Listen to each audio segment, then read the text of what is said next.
अहो मॅडम तुम्ही या ना. प्राचीला बरं वाटत नाही. अरे बापरे, काय झालं? काळजीचं कारण नाही. प्राची पहिल्यांदाच शहाणी झाली. माझ्या परीने मी मार्गदर्शन केलंच आहे. आता तिला तुमच्या मायेची गरज आहे. येते. ताई, पोटात खूप दुखतंय. घाबरू नकोस. प्रत्येक बाईचं आयुष्य नव्याने सुरू होतं जेव्हा ती वयात येते. आणि तू आता वयात आलीस.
मुलगी एकदा नाही तर 3 वेळा जन्म घेते.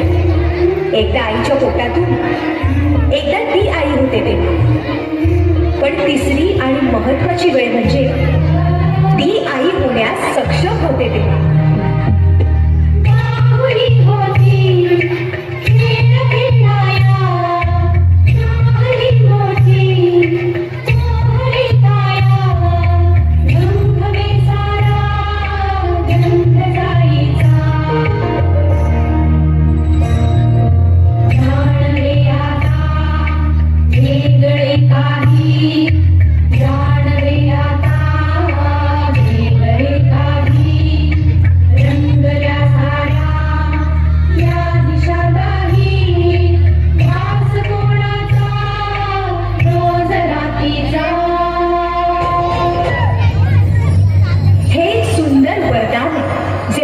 स्त्रियांना मिळतं.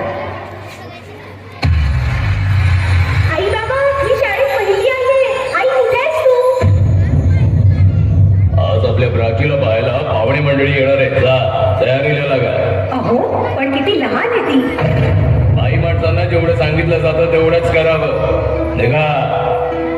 ऐकलंस ना बाबा काय म्हणाले? मी नाही जाणार तुम्हाला सोडून. समाजातल्या परंपरेला तुझी आई सुद्धा बदलू शकत नाही.